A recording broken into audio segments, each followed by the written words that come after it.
How Israel defeated three Arab enemy. In 1967, Israel decisively defeated three Arab armies in what would become known as the Six-Day War. But how did Israel, fighting on three fronts, manage such a quick and decisive victory? And why couldn't the Arab states react in time? Nearly 20 years after the 1948 Arab-Israeli War, the Middle East is still in the grip of the political consequences of the establishment of the Jewish state. Palestinians in the Egyptian-controlled Gaza Strip and Jordanian-controlled West Bank remain hopeful that a future war will destroy Israel and lead to a Palestinian state in its place. Meanwhile, Syria supports Palestinian groups like Fatah to attack and destabilize Israel. Egyptian President Gamal Abdel Nasser, who hoped to become the leader of the Arab world amidst a surge in pan-Arab nationalism, felt confident after the US and USSR intervened to Egypt's benefit in the 1956 Suez Crisis. At the same time, Israel has emerged militarily strengthened, but remains geographically isolated and surrounded by hostile states. Before 1967, Israel's Arab neighbors were divided. In 1961, Syrian officers who supported Nasser and his pan-Arab ideas launched a failed coup which caused the Ba'athist socialist government in Damascus to purge the government and army and damaged Syrian-Egyptian relations. Jordan's King Hussein was at odds with Egypt over policy towards the Palestinians, even surviving an Egyptian assassination attempt in 1962. The rejection and eventual destruction of Israel remains one issue that unites the Arab states. Most Arab leaders play to popular opinion and take a strong political stance against Israel, and cross-border raids are common. Syrian troops and Palestinian militants target Israeli civilians, especially along the Golan Heights, resulting in Israeli reprisals. Syria uses these reprisals to humiliate Egypt for perceived inaction against Israel. After one such Palestinian attack on November 13, 1966, Israeli forces raid the West Bank village of Samu. Nasser didn't want to provoke Israel and did nothing, which resulted in more criticism from Syria and Jordan that Egypt had abandoned the Arab cause. The situation is compounded by another escalation on April 7, 1967, when Syrian shelling of Israeli border towns provokes Israeli bombing of Syrian artillery positions. Syria scrambles MiG-21s, but Israeli Mirage fighter jets shoot down 7 and swoop over Damascus in victory. With each clash, public pressure builds in both Israel and the Arab states to respond to perceived threats. On May 14, the USSR warns Nasser that Israel may imminently attack Syria. The reason for this warning needs to be clarified, but it was not true. Soviet, Syrian and Egyptian sources realize this day later, but by then it's too late. President Nasser, unwilling to be seen as weak, ordered Egyptian Field Marshal Abdul Hakim Amir to send Egyptian units into the Sinai, closer to Israel. On May 19, the United Nations Emergency Force, or UNEF, which was stationed on the Egyptian-Israeli border since 1956, evacuated the Sinai on the demand of Nasser. The same day, Israeli Prime Minister Levi Eshkol doubles the number of mobilized reserves and sends 300 tanks to the southern border. Nasser believed that by pressuring Israel, he could win popular support and improve his political standing in the region. On May 21, he announced the closure of the Straits of Tiran to Israeli shipping, which had been forced open by Israel in 1956. Nasser hoped this move would right a historical wrong, humiliate Israel, and boost his popularity without actually provoking a full-scale war. As thousands of Egyptian troops marched through the streets of Cairo toward Sinai, the Arab public's expectations of war grow, and media like Radio Cairo broadcast fiery rhetoric. With the closing of the Gulf of Aqaba, Israel is faced with two alternatives, either of which will destroy it. It will either be strangled to death by the Arab military and economic boycott, or it will perish by the fire of the Arab forces and #44, encompassing it from the south and the north and the east. For Israel, the Straits of Tiran is a key economic shipping route, and the blockade is considered an act of war. The key piece of the Middle Eastern puzzle, Nasser's provision of a casus belli, had just fallen into place. In effect, the ball was now in our court. Prime Minister Eshkol orders a full military mobilization, bringing the Israeli economy to a halt. Women and children begin digging trenches and preparing mass graves in Tel Aviv as reserve troops are called up across the country. On June 4, as Arab saber-rattling grows louder, the Israeli War Cabinet votes for a preemptive strike. The attack is set for 7 a.m. on June 5, 1967. On the eve of the war, the Israeli Defense Forces, or IDF, had 264,000 troops, including reservists, and 1,000 tanks, mostly modified World War II models. They also have well-trained crews for their 250 combat aircraft who can fly double sorties. Egypt has 100,000 troops and 950 tanks in Sinai, along with 282 combat aircraft, while Syria has 75,000 soldiers and 300 tanks in the Golan Heights and 120 fighter jets. Jordan, with a British-trained military, fields 55,000 troops, over 300 mostly modern tanks and 24 modern fighter jets.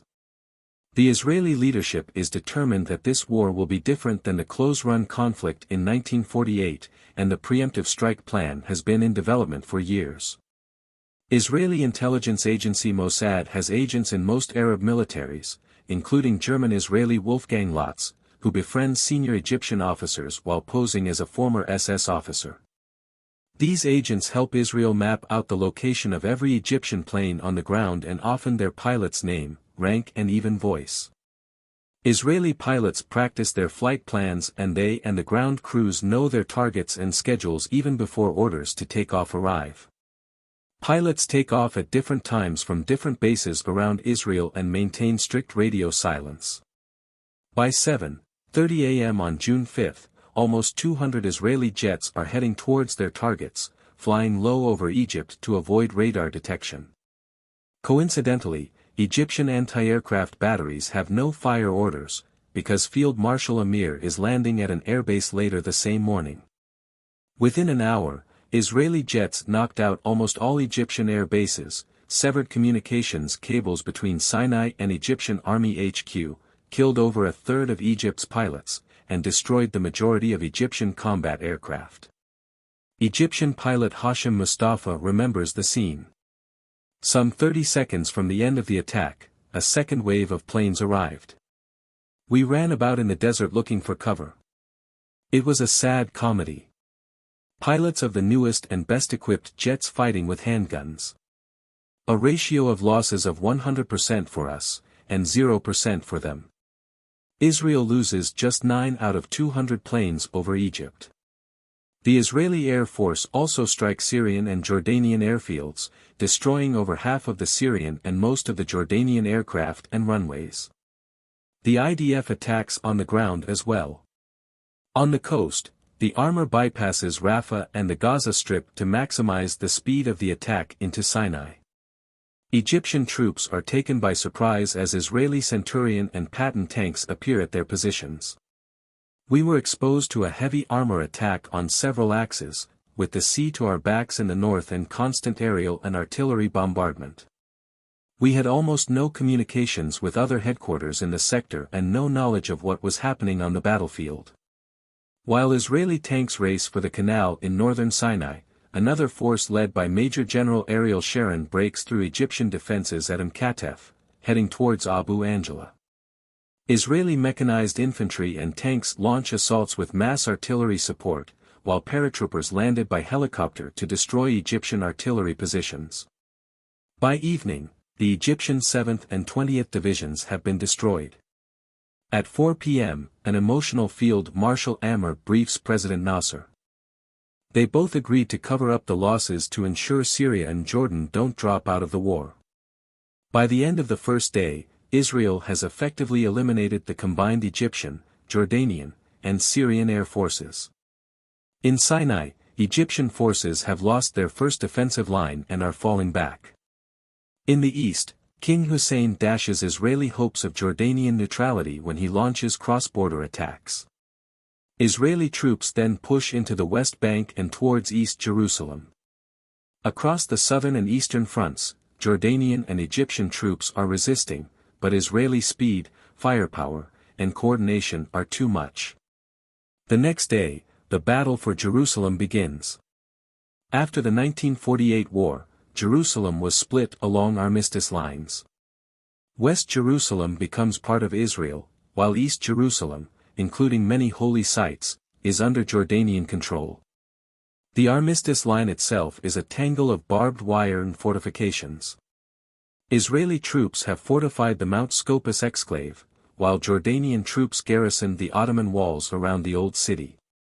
At 2:00 a.m. on June 6, Israeli tanks, mortars, and rockets blast Jordanian positions. Israeli paratroopers fight an intense battle against the 2nd Al-Husseini Battalion over a heavily fortified position known as Ammunition Hill. Jordanian troops knocked out 2 Israeli tanks. A Jordanian officer calls down artillery on his position and the fighting ends up in fierce hand-to-hand combat. The Israelis captured the hill at 5:00 a.m. But 31 Israelis and 71 Jordanians are dead. Israeli paratroopers also stormed the American colony further south, but Jordanian troops ambushed them after they made a wrong turn. Israeli paratrooper Yigal Nir remembers. Suddenly the street turned into a slaughterhouse. In seconds, everyone around me was hit. Having not felt fear before, the transformation was drastic. I felt abandoned and suddenly hopeless. Israeli tanks, bazooka teams and paratroopers fighting in close quarters overcome strong Jordanian resistance. Israeli forces then pushed further, taking the Rockefeller Archaeological Museum, the railroad station and the former UNF headquarters in the south. Israeli aircraft, enjoying complete air superiority, smashed Jordanian reinforcements approaching from the east. King Hussein himself sees the aftermath of these strikes. I will never forget the hallucinating sight of that defeat. Roads were clogged with all kinds of vehicles, twisted, disemboweled, dented, still smoking, giving off that particular smell of metal and paint burnt by exploding bombs. Amid this charnel house were men, wounded, exhausted.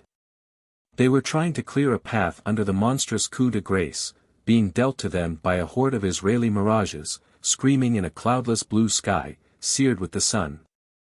By midday, only the Old City remains in Jordanian hands. To the north, Syria attempts a ground offensive, but it's a disaster. Syrian tankers discover that the bridges they need to cross are too narrow for their T-34, and local Israeli militia beat back the disjointed and only Syrian offensive of the war. At the same time, Israeli forces routed disorganized Egyptian resistance in Sinai and pushed towards the Canal Zone. In Gaza, surrounded on 3 sides by Israel, IDF units defeat Palestinian militia in urban combat. At nightfall, both Field Marshal Ammar and King Hussein ordered a retreat to new positions. After another day of Israeli success, Jerusalem's Old City is within reach and the Egyptian army is more vulnerable than ever. Overnight on June 7, Jordanian soldiers in Jerusalem's Old City see columns of reinforcements hit by Israeli air power, and their supplies are running low. As Israeli forces begin to encircle them, Jordanian troops pull back, leaving the Old City nearly undefended. Israeli Colonel Mordecai Gur of the 55th Paratroop Brigade sends a message to his battalion commanders. "We occupy the heights overlooking the Old City. In a little while, we will enter it, the ancient city of Jerusalem, which we have dreamt of and striven for generations. We will be the first to enter it. The Jewish nation is awaiting our victory. Israel awaits this historic hour. Be proud. Good luck." A few minutes later, Gur's paratroopers are standing on the Haram al-Sharif, or Temple Mount and soon they reach the Western Wall. For many Israelis and supporters in the Jewish diaspora, photos of this moment become the defining images of the war. For King Hussein, however, it was a disaster. His army and air force are destroyed, part of his kingdom is lost, and he's failed to protect Islam's third holiest site. On the Egyptian front, Israeli troops landed unopposed by sea at Sharm el-Sheikh, reopening the Straits of Tiran. The Egyptian army is now approaching a breaking point. As Egyptian tanks, trucks and troops crowd the roads, Israeli jets attack them with napalm, bombs and cannons, while IDF ground forces sprint ahead to the Mitla and Gidi passes. There they ambush the already confused Egyptian units on their way to the Suez Canal. Egyptian forces resist as best they can, including the effective use of T-55 tanks against Israeli AMX light tanks. But what starts as an orderly Egyptian withdrawal becomes a rout. Everyone lost their heads. We were told to withdraw, but we arrived to find the positions there already in flames. The army on the roads was in a state of complete collapse. It was a massacre, a disaster. The next day, June 8, the disaster in Sinai continues. The IDF captures so many Egyptian prisoners of war that they disarm and release them to cross the Suez Canal on foot. There are also reports of Israeli soldiers executing Egyptian troops during the retreat. Israeli forces reach the canal in northern Sinai. 80% of the Egyptian army's equipment has been lost, including 10,000 trucks, 700 tanks and hundreds of guns. In the confusion of the advance, Israeli planes and torpedo boats attacked the U.S. Navy intelligence ship USS Liberty off the Egyptian coast, killing 34 American crew members. The incident leads to American and Israeli investigations about fault and compensation that rule it an accident. While Egyptian propaganda praises Egyptian victories in Sinai, President Nasser and Field Marshal Ammar privately accept that the war is lost. 4:43 p.m., Nasser announces Egypt will accept a UN ceasefire and plans to resign. Spontaneous protests across Egypt press him not to resign, so he stays on, but Egypt's war is over. Now, with Jordan and Egypt out of the war, the IDF turns to Syria. Syria's defensive lines on the Golan Heights are entrenched in steep, rocky terrain and overlook Israeli positions. Minefields surround a few roads onto heights, and Syrian troops have dug in tanks and artillery. Bunkers offer some protection against Israeli airstrikes as well. However, Syrian units are poorly trained, lack cohesive leadership due to recent purges, and lack effective air cover and air defenses. Syrian tanks are outdated, even including World War II-era German Panzer IV tanks. On June 9 at 9:40 a.m., Israel unleashes a massive air and artillery barrage aided by intelligence collected from spy Eli Cohen. Israel makes over 1,000 airstrikes against Syrian positions and #44, but aren't effective in destroying Syrian bunkers. Syrian defenders inflict heavy casualties on Israeli tanks and bulldozers as they slowly push forward to clear boulders and mines. When Israeli infantry finally reaches Syrian trenches, it takes hours for them to drive out the Syrian defenders, and 30 Israelis and 60 Syrians are killed. When Israeli forces attacked again on June 10, they found Syrian defenses abandoned as Syrian units had withdrawn towards Quneitra. But Syrian radio mistakenly announces that Quneitra is already lost, which causes panic amongst Syrian army units who retreat in confusion towards Damascus. Even Syrian front commander Ahmad Almer flees on horseback in the chaos. An Israeli commander reports, "We arrived almost without hindrance at the gates of Quneitra. Everything was in working order. Tanks with their engines still running, communication equipment still in operation. We captured Quneitra without a fight." In the afternoon of June 10, with the road to Damascus undefended, Syria accepts a UN ceasefire. After 6 days of near-constant combat across 3 fronts, the 6-day war is over. So how did Israel manage such a complete victory? First, Israel's preemptive strike was a surprise. Arab air defenses were simply not prepared for a full-scale war. This allowed Israel's air force to eliminate the entire Egyptian, Jordanian and most of the Syrian air force on the first day, giving Israel complete air superiority. This allowed the Israeli Air Force to concentrate on one front at a time. Second, the Egyptian and Syrian armies suffered from rampant corruption and conscripts lacked food and ammunition. Many were barely trained. Jordan's army was professional, but too small to hold the West Bank on its own. Third, flawed leadership. Field Marshal Amer, who'd been appointed largely because of his friendship with Nasser, didn't respond quickly or effectively to the attack. By ordering a premature retreat, Ahmed exposed his army to a total rout. Some officers even abandoned their men during battle.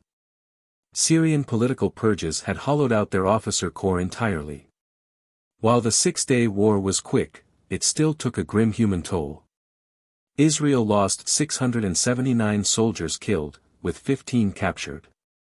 Arab casualties are harder to estimate. Egypt lost about 11,000 dead, with around 5,000 captured, Jordan 6,000 dead and 500 captured, and Syria 1,000 dead, with 600 captured. Palestinians in Gaza and the West Bank, hoping the war would lead to independence, instead found themselves under Israeli occupation. For the first time, Israel found itself responsible, in part for hundreds of thousands of Arabs who did not live within its official borders. In the West Bank, some 240,000 Palestinians fled to Jordan and other Arab countries as refugees. In the Golan Heights, Arab Druze villages found themselves separated from family and friends on the Syrian-controlled side. In some Muslim countries, there's a wave of anti-Semitic violence against local Jewish communities. Riots in Egypt, Yemen, Libya, Morocco, Lebanon, Iraq, and Tunisia see Jews arrested, beaten or killed, synagogues burnt, and many expelled. The Six-Day War had lasting political consequences as well. Israel found itself militarily dominant for the first time, and suddenly 3 times larger territorially. For many Israelis, the war was a miraculous retelling of the David and Goliath story. In the Arab world, the war becomes known as the Naksa or the setback. Arab states vow revenge and refuse to recognize or make formal peace with Israel, which leaves the region at risk of another war. For Palestinians, the Six-Day War led to the Israeli occupation of the West Bank and Gaza, a situation that has yet to be resolved nearly 60 years later. The Six-Day War was another step in the escalation of the Middle East conflict and another proxy battlefield of the Cold War. Just before the Six-Day War, Israel likely acquired its first nuclear weapon and considered nuclear energy for civilian use. We'll be bringing you the very latest updates and breaking news. So please subscribe to the channel, like, share, and leave your comment in the comment section below.